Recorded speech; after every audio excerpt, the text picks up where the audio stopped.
Hi. I tried to record several times, and so I'm just going to act silly because if it doesn't record this time, at least I can entertain myself later. Maybe it's going to work.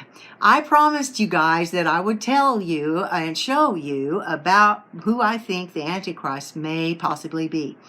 I have no way of knowing if he is, but God gave me a picture of that. I saw a vision of the coming Antichrist and told me to draw it.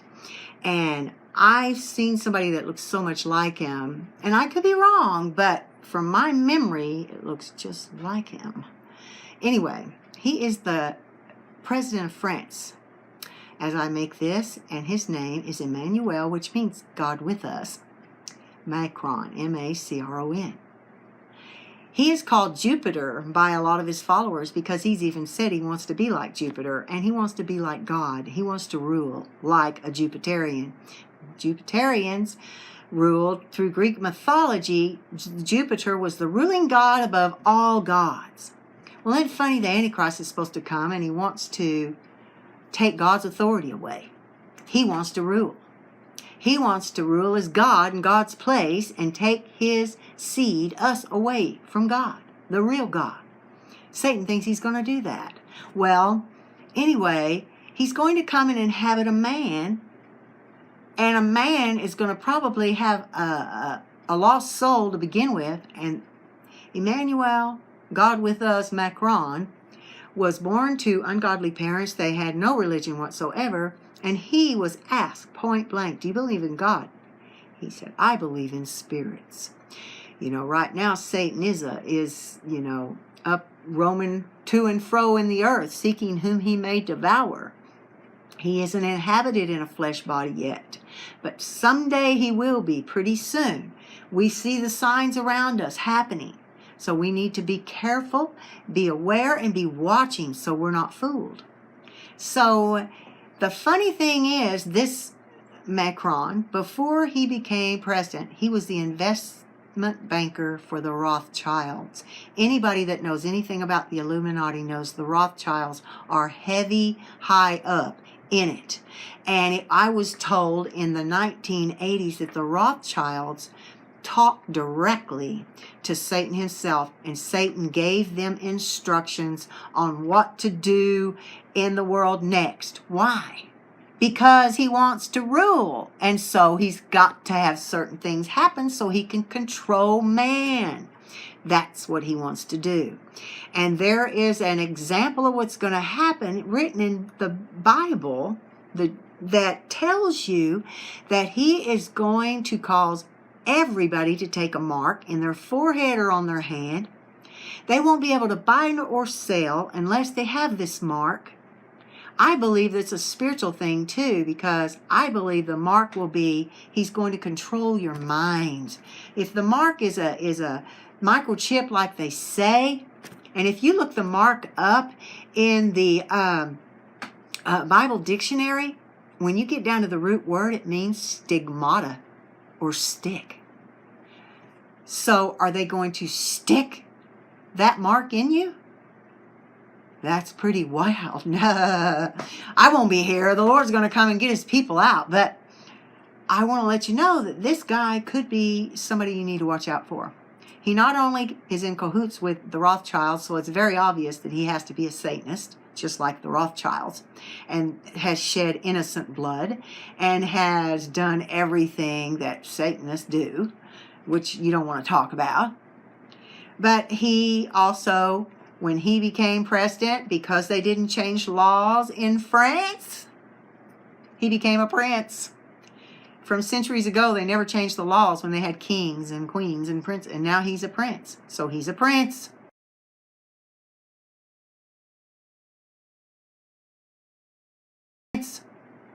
Okay, well, he's got the nickname Jupiter already. He wants to hand down what goes all over the world. The Antichrist does. Okay, so if this guy is him, it's lining up pretty good. He's a Jupiterian. Oh my goodness. Let me just tell you a few things about a guy in history named Antiochus IV. And he ruled from 175 to 164 BC.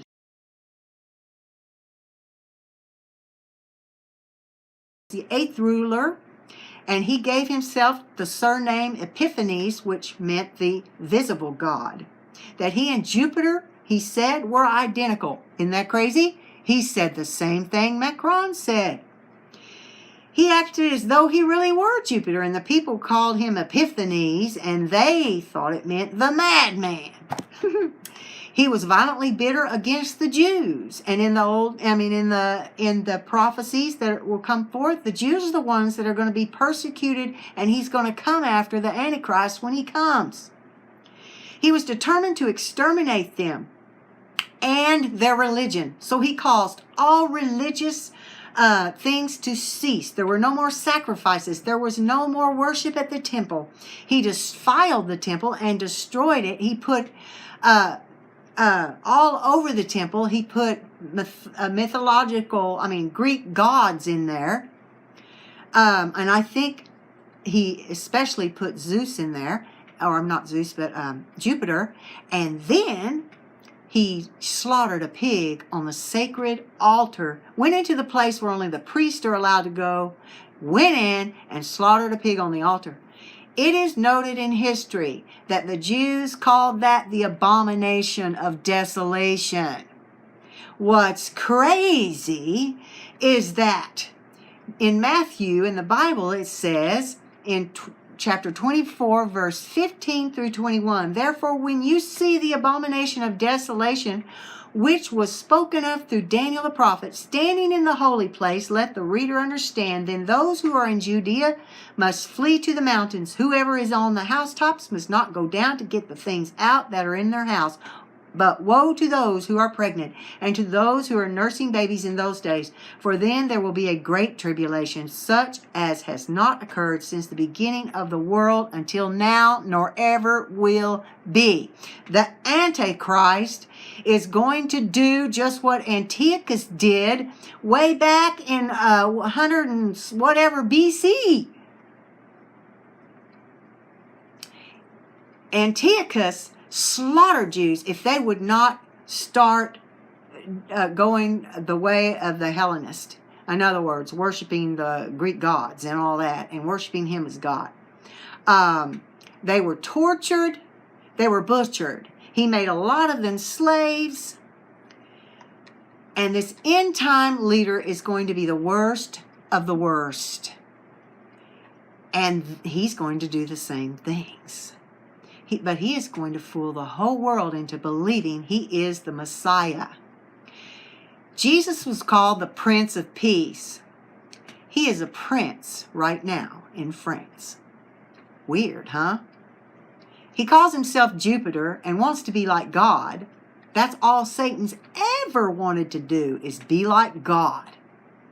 Now, right now, he's friends with the Jews, but see, it says in the Bible, he'll bring peace for 3.5 years. And so he's going to get along with them for a while and fool them into thinking he is the Savior. They used to think he had to be of Jewish descent, and now they don't believe that's true. Because don't you know that people can become a Jew by just going and doing what they ask you to do, and then they say, all right, you're a Jew now. You worship like us, you believe like us, you're a Jew. Well, anyway, so he's going to do that.